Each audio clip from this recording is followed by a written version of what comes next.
J'ai 5 ans pour acheter 100 bitcoins. Nous sommes au jour 6 du challenge. Alors, beaucoup de personnes pensent qu'ils veulent me décourager. C'est mal me connaître. Vous ne me connaissez même pas un peu. Moi, je ne m'arrête jamais et je me décourage jamais par rapport à un objectif que je me suis lancé. Alors, lorsque je saute un jour pour faire une vidéo, c'est seulement les occupations. Et vous savez, tu ne peux pas forcément tout contrôler. Il y a des problèmes qui apparaissent comme ça que tu dois absolument gérer et tu n'as pas forcément le temps. Hier, par exemple, je n'ai pas eu le temps de faire la vidéo du jour 6. Donc, aujourd'hui, je vais faire le jour 6 et le jour 7 directement. Alors, en 2 vidéos toujours, parce qu'il faut être consistant avec ce que j'ai dit. Ok, même s'il m'arrive de rater une journée, je ferai toujours 2 vidéos différentes. Le jour 7, ok, aujourd'hui c'est le jour 6 et le jour 7. Et je vais toujours acheter à chaque vidéo 50 $. Ok, donc c'est un long challenge, donc ne vous inquiétez même pas. Ça va traîner. Et on va arriver au jour 300, au jour 600, au jour 900. Mais le plus important, c'est que à la fin, je me retrouve avec 100 bitcoins. 100 bitcoins. Et voilà, sachez que c'est pas forcément 5 ans. Si j'ai la chance de faire ça en 1 an, 2 ans, 3 ans, je suis également partant. Mais les objectifs sont bien fixés et bien clairs. Ok? Alors, je me dis bien que si je m'étais lancé ces objectifs-là il y a 5 ans de cela, forcément aujourd'hui, je crois que je devais déjà soit avoir atteint ces objectifs-là ou alors être pas très loin. Donc, c'est pour ça que je me suis dit, je vais me lancer ça cette fois-ci. Ok? Parce que si je m'étais lancé, ça avait connu le Bitcoin quand le Bitcoin valait 20 000 $. Quand le Bitcoin valait 20 000 $, c'est là que j'ai connu le Bitcoin. Si je m'étais fixé comme objectif d'avoir 100 Bitcoins depuis cette époque-là, je suis pratiquement sûr que je vais déjà avoir obtenu ces 100 Bitcoins là. Mais comme je n'avais pas cette vision, c'est pour ça que je ne l'ai pas obtenu. Mais maintenant, je ne vais pas faire cette erreur là 2 fois. Cette fois-ci, je vais atteindre les 100 Bitcoins en maximum 5 ans. C'est toujours maximum. Ok?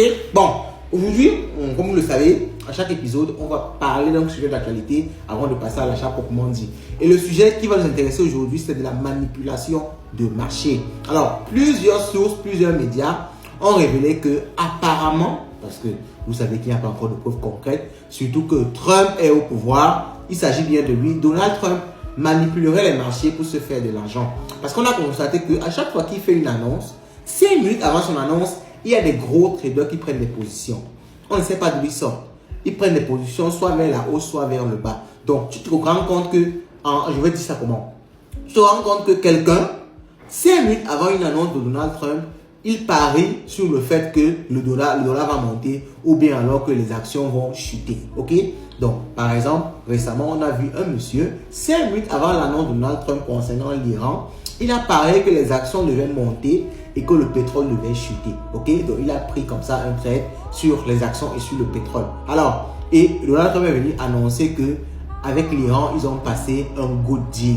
Ils vont résoudre le problème de la guerre. Alors, automatiquement, quand cette news-là circule, le marché explose. Les marchés boursiers explosent parce que les gens se disent que, ok, ça veut dire que les problèmes sont finis, les actifs à risque vont prendre de la valeur. Donc, tout le monde achète des actions et les actions explosent. Donc, vous voyez que celui-là qui, au début, 5 minutes avant, a pris le trade disant que les actions vont monter, il gagne énormément d'argent. Et de la même façon, si la guerre s'arrête, ça veut dire que le détroit d'Ormuz sera ouvert, les pétroliers vont circuler sans problème, donc forcément le prix du pétrole va chuter. Donc la même personne va gagner également de l'argent sur la chute du pétrole. Donc vous voyez que ça laisse vraiment, on se pose des questions. Comment est-ce que la personne a su 5 minutes avant de placer cette trade-là?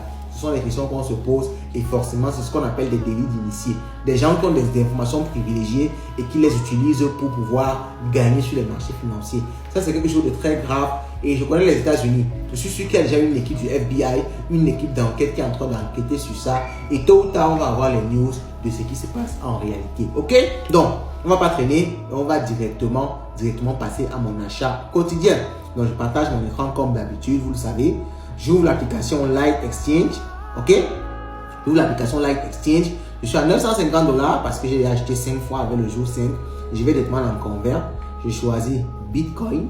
J'entre le montant 50 $ et je convertis. C'est aussi simple que ça. C'est en quelques secondes que je fais le travail. Et vous voyez qu'actuellement j'ai 0,00447 Bitcoin que j'ai déjà pu acheter. Ok? Donc les gars, on se retrouve au jour 7.